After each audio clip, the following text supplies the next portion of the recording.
এই মুহূর্তে সৈন্য পাঠিয়ে বাংলাদেশকে দখল করে ইউনূস প্রশাসনকে শিক্ষা দেওয়া উচিত এবং শেখ হাসিনাকে তার সরকারকে সেখানে বসিয়ে দেওয়া উচিত। এটা একটা কথা বলছি। ইসকনের হাত কত লম্বা এটা খুব শীঘ্রই হয়তো আমরা টের পেতে যাচ্ছি। তবে দুর্ভাগ্যজনক হলেও সত্যি যে ইসকনের যে নেটওয়ার্কিং সিস্টেম বা বহির্বিশ্বের কাছে ইসকনের যে পজিটিভ ফেস, আর আমাদের দেশে আমরা ইসকন নিয়ে যে বক্তব্য দিই টোটালি কিন্তু সাংঘর্ষিক। ইসকন নেতা চিন্ময় কৃষ্ণ দাসের নিঃশর্ত মুক্তির দাবিতে সরগরম ওপার বাংলা। চিন্ময় কৃষ্ণ দাসের গ্রেফতার ও সংখ্যালঘুদের উপর কথিত হামলার ঘটনা নিয়ে ভারতের সরকার ও প্রধান রাজনৈতিক দল বিজেপি ও কংগ্রেস বেশ আগ্রাসী প্রতিক্রিয়া দিচ্ছে। ভারত সেনা সমাবেশ করেছে, শুধু সেনা সমাবেশ নয়, যুদ্ধের আরো বেশ কিছু সম্ভার মানে যুদ্ধাস্ত্র সেখানে নিয়ে যাওয়া হয়েছে। ভারত বিরোধিতা বাংলাদেশের যত বাড়বে তত দ্রুত শেখ হাসিনা পুনর্বাসনের দিকে এগিয়ে আসবে। সম্মানিত দর্শক মণ্ডলী, যেখানে বাংলাদেশের সংখ্যালঘুরা এ দাবি করছে যে তাদের উপর কোনো প্রকার নির্যাতন করা হচ্ছে না, বরং অন্তর্বর্তীকালীন সরকারের তত্ত্বাবধানে তারা ভালোই রয়েছে, সেখানে ধর্মীয় সংখ্যালঘু নির্যাতনের কাল্পনিক অভিযোগ করে ভারতের মমতা ব্যানার্জি তার দাদা মোদী সরকারের কাছে জাতিসংঘ থেকে শান্তি সেনা পাঠিয়ে বাংলাদেশের ইউনূস সরকারকে উৎখাত করে আওয়ামী লীগ সরকারকে পুনরায় পুনর্বাসন করার দাবি জানিয়েছেন। বাংলাদেশের আভ্যন্তরীণ বিষয় নিয়ে তার এমন গায়ে পড়ে নাক গলানো কতটুকু যুক্তিসঙ্গত, এ নিয়েই থাকছে আজকের ভিডিওতে বিস্তারিত প্রতিবেদন। তাই আজকের ভিডিওটি খুবই গুরুত্বপূর্ণ হতে যাচ্ছে, এক সেকেন্ড না টেনে পুরো ভিডিওটি দেখার জন্য আহ্বান করছি। আর একটি ছোট্ট রিকোয়েস্ট করছি, তা হলো যদি আপনি আমাদের এই চ্যানেলের নতুন দর্শক হয়ে থাকেন অবশ্যই আমাদের এই চ্যানেলটি সাবস্ক্রাইব করে একটি লাইক দিয়ে পাশে থাকা বেল বাটনটি অন করে দিবেন। তাই আর কথা নয়, চলুন সরাসরি আমরা ভিডিওতে চলে যাই। একটু ডিফিকাল্ট সময় পার করতে হবে আমাদের, এবং আমরা যেন দেশ এবং জাতিকে একটা ভালো জায়গায়, একটা নিরাপদ জায়গায় নিয়ে যেতে পারি, সেজন্য আমাদের জন্য দোয়া করবেন। দেখো মমতা দি, ভালোবাসা কিন্তু মারি ছিল, ভালোবাসা থাকবে, কিন্তু আজকে দিদি তুমি যে কথা বলেছো মারি, যদি তোমাকে দিদি না রাখতুম তাহলে কিন্তু ছুটিয়ে লাল করে দিতাম মারি। তবে তোমার উচিত এই ঘটনা নিয়ে ক্ষমা চাওয়া, কারণ এপার বাংলা ওপার বাংলাতে আমরা কমন একটা জিনিস কিন্তু সবসময় রেখেছি। আমি সেই প্রথম থেকে তোমাকে ভালোবেসেছি দিদি, সবসময় তোমাকে সাপোর্ট করেছি যৌক্তিক কিছুতে, বিশেষ করে পশ্চিমবঙ্গে সারা ভারতবর্ষের তুলনায় তোমার যে কৃতিত্ব সেটা সম্মানের। কিন্তু আজকে বাংলাদেশ ইস্যুতে মারি তুমি যেই আহ্বান জানিয়েছো তোমার দাদার কাছে, সেজন্য দিদি তুমি এই বক্তব্য অতি দ্রুত প্রত্যাহার করো, নয়তো ছুটিয়ে কিন্তু বাঙালিরা লাল করে ফেলবে। হ্যাঁ, কলকাতা বাংলাদেশ আমরা একসাথে আছি, ভালোবাসি, সেটা আলাদা। আজকে বাংলাদেশ ইস্যুতে মমতা দিদির যে বক্তব্য সেটা বাংলাদেশের আভ্যন্তরীণ বিষয়ে যেমন হস্তক্ষেপ, এর পাশাপাশি সার্বভৌমত্ব ইস্যুতেও এটা বিশাল একটা ঝামেলা। আরে ভারতের মধ্যে এই মুহূর্তে যা ঘটছে, যা চলছে, তোমরা তোমাদের দেশে শান্তি বাহিনী নিয়ে যাও, আমাদের দেশে দরকার নাই। আমাদের দেশে যেগুলো হচ্ছে দুই চারটা গোষ্ঠী এগুলো আছে, উস্কাইনা গোষ্ঠী, এদেরকে জনগণের সাইজ করার জন্য এনাফ।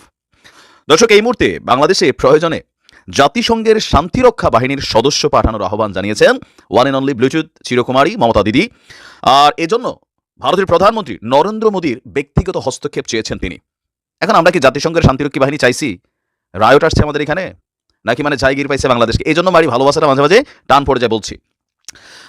বিধানসভার শীতকালীন অধিবেশনে প্রশ্নোত্তর পর্বে মমতা বন্দ্যোপাধ্যায় এই বিষয়ে কেন্দ্রীয় সরকারের নীতির সঙ্গে সহনীতি অনুসরণ করার কথা ঘোষণা করেছেন। ভারতীয় সংসদে বাংলাদেশের অভ্যন্তরে সংখ্যালঘু নির্যাতনের বিষয়ে নিজেদের অবস্থান ব্যাখ্যা করতে কেন্দ্রীয় সরকারের প্রতি দাবি জানিয়েছেন। এখন আমরা যদি কূটনীতিকে একটু ফলো করি, যে একটা দেশ আরেকটা দেশের কোন কোন বিষয়ে কথা বলতে পারে, মানবাধিকার লঙ্ঘন, এটা নিয়ে সারা পৃথিবীর যে কোনো দেশ যে কোনো দেশের বিরুদ্ধেই কথা বলতে পারে যেখানে মানবাধিকার লঙ্ঘন হবে। বাট যখন ধর্মীয় ইস্যু আসবে, আরও বিভিন্ন ইস্যু আসবে, যদি সেখানে মানবাধিকার লঙ্ঘনের ঘটনা ঘটে, দেন কথা বলার সুযোগ আছে, সেটা নিয়ে নিন্দা করার সুযোগ আছে, পরামর্শ দেওয়ার সুযোগ আছে। কিন্তু নিজের দেশের মাধ্যমে এই দেশের সেনাবাহিনী পাঠানো, এটা পাঠানো, সেটা পাঠানো, এটা কি আসলে কূটনৈতিকভাবে এই ধরনের বক্তব্য দেওয়ার শিষ্টাচারের মধ্যে পড়ে? অবশ্যই পড়ে না। আর ওই দেশের সাংবাদিকরা বাংলাদেশ কিনা যে পরিমাণ মিথ্যা প্রোপাগান্ডা ছড়াচ্ছে, মানে আমি নিজেও বলি, যারা কলকাতা থেকে আমাকে অনেকে দেখেন, অনেকে আমার ভিডিও দেখেন, আমি জানি, ইনবক্সও মেসেজ করেন, মেইল করেন, পাশাপাশি আপনাদের কমেন্টস আমি দেখি। দেখেন আমাদের বাংলাদেশে এই মুহূর্তে যেটা হচ্ছে, এটা পলিটিক্যাল একটা অবস্থান থেকে কিন্তু এই ধরনের একটা নোংরা খেলা চলছে, যেটার পক্ষে আমিও না, এটার পক্ষে কিন্তু আমার অবস্থানও না।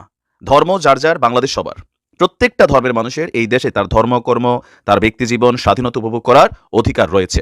আর এগুলোতে যারা হস্তক্ষেপ করবে এদেরকে ছুটিয়ে লাল বাংলাদেশের জনগণই করবে। এখন ভারত কেন তো অতি উৎসাহী ভূমিকা পালন করছে, বিশেষ করছে আপনি দেখেন পশ্চিমবঙ্গ এই মুহূর্তে, আমি দেখলাম যে অন্যান্যবারের তুলনায় এই ইসকন ইস্যুতে, চিন্ময় কৃষ্ণ ইস্যুতে পশ্চিমবঙ্গের যে অবস্থান, হয়তো তাদের মিডিয়ার কারণে ভারতের আমজনতা বাংলাদেশের ইস্যুটাকে ভুল বুঝছে। ঘটনা কি, তারা ঘটাচ্ছে কি, মানে যেই বেটির বিয়ে হয়েছে না, ওই বেটির ফেটে বাচ্চা দিয়ে লাইছে, মানে অবশ্যই এখন হয় এরকম আলাদা, তারপরে মানে বিষয়টা এরকমই আর কি। এদিকে অধিবেশনের শুরু থেকেই বিরোধী বিজেপি বিধায়করা শাসক দল তৃণমূল কংগ্রেসের সভানেত্রী মমতার কাছে দাবি করেছে যে বাংলাদেশ ইস্যুতে মমতার অবস্থান কি। তো মমতা বলছেন, আমাদের পরিবারের সদস্য, সম্পত্তি এবং প্রিয়জনেরা বাংলাদেশে আছে। এ বিষয়ে ভারত সরকারের যে অবস্থানই হোক না কেন আমরা তা মেনে নেব, তবে বিশ্বের যে কোনো স্থানে ধর্মের ভিত্তিতে নির্যাতনের আমরা নিন্দা জানাই এবং কেন্দ্রীয় সরকার ও প্রধানমন্ত্রীর কাছে এই বিষয়ে হস্তক্ষেপের আবেদন করছি। তো এমনটাই যদি জানান তাহলে আপনারা পৃথিবীর সব দেশের ইস্যুতে কথা বলে ভারত, আর আপনারা তো ইসরায়েলের সেনাবাহিনী পাঠান, নিজেদের দেশের লোক পাঠিয়ে যুদ্ধ করাতে পারেন, সেখানে আপনাদের নীতি কি? ফিলিস্তিনে যা ঘটছে আপনাদের অবস্থান কি? মমতা দিদি, মারি দিদি, দেখো কাটাকাটি হয়ে যাবে কিন্তু, হ্যাঁ সত্যি বলছি। তো তিনি বলছেন, যদি এমনই ঘটনা চলে আমাদের লোককে ফিরিয়ে আনতে চাই, একবেলা খাবো, দরকার একটা রুটি ভাগ করা খাবো, আমাদের লোক অত্যাচারিত হোক, আমরা এটা চাই না। মানে এখানে ধর্মীয় সংখ্যালঘু নির্যাতনের কাল্পনিক অভিযোগ এনে ভারতের ত্রিপুরা রাজ্যের আগরতলায় অবস্থিত বাংলাদেশের সহকারী হাইকমিশন প্রাঙ্গণে হামলা ও ভাঙচুর চালায় হিন্দু উগ্রবাদীরা।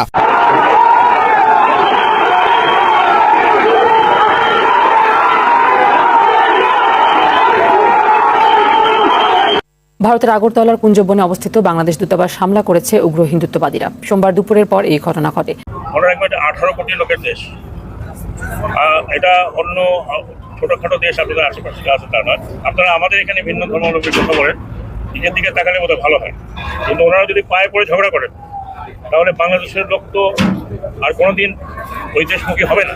সম্মানিত দর্শক মণ্ডলী, যেখানে বাংলাদেশের সংখ্যালঘুরা বরাবরের মতোই এ দাবি জানিয়ে আসছে যে দীর্ঘ 28 বছরের মধ্যে কখনোই আমরা এমনটা দেখিনি যে কোনো মুসলিম আমাদের মন্দির পাহারা দিচ্ছে, কিন্তু অন্তর্বর্তীকালীন সরকারের সময় এসে আমরা দেখেছি যে মুসলমান যুবকেরা, মাদ্রাসার ছাত্ররা আমাদের উপর কোনো প্রকার যাতে দুষ্কৃতিকারীরা হামলা ভাঙচুর লুটপাট করতে না পারে সেই জন্য তারা আমাদের নিরাপত্তা প্রদান করছে, তারা আমাদের মন্দির ও বাড়িঘর পাহারা দিচ্ছে।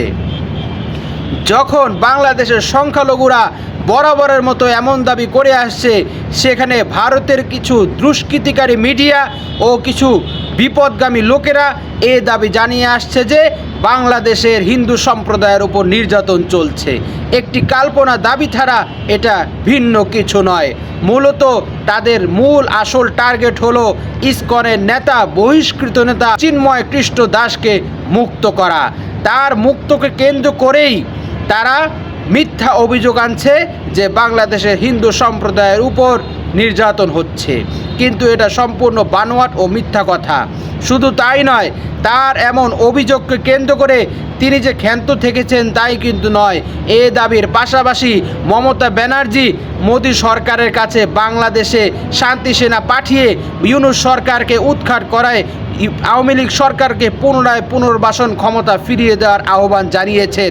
তার এমন নেক্কারজনক দাবিতে সকলেই, যত রাজনীতিবিদ রয়েছেন, সমাজসেবক রয়েছেন, সকলেই নিন্দার ঝড় উঠেছে, সকলেই নিন্দা জানিয়েছেন। সকলেই বলেছেন অবশ্যই অনতিবিলম্বে মমতা ব্যানার্জির এই দাবিকে প্রত্যাখ্যান করতে হবে, এই অভিযোগকে ফিরিয়ে নিতে হবে, নতুবা মমতা ব্যানার্জির উপরে জনগণের আস্থা হারিয়ে জনগণ তার বিরুদ্ধে মাঠে নামবে এবং তার ব্যাপারে আইন অনুযায়ী ব্যবস্থা গ্রহণ করা হবে। সম্মানিত দর্শক মণ্ডলী, মমতা ব্যানার্জির বাংলাদেশের আভ্যন্তরীণ বিষয় নিয়ে এমন নাক গলানো আপনার নিকট কি মনে হয়? আপনি এই বিষয়ে কি ভাবছেন? অবশ্যই আপনার সে ভাবনাগুলো আমাদের কমেন্টস বক্সে জানাবেন এবং আজকের ভিডিওটি যদি আপনার ভালো লেগে থাকে অবশ্যই ভিডিওটি লাইক দিয়ে শেয়ার করে দিবেন।